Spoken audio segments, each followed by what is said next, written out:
और हमारी entry ground में उस वक्त होती है जनाब, जब सामने वाली टीम अपनी जीत का जश्न बना रही हो,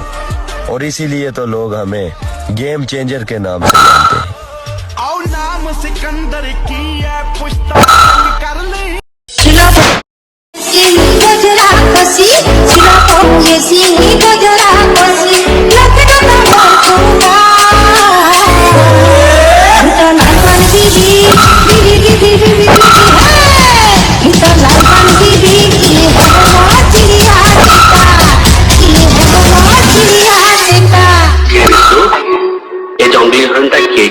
হয়নি নয়া গিয়া পাগ হইছা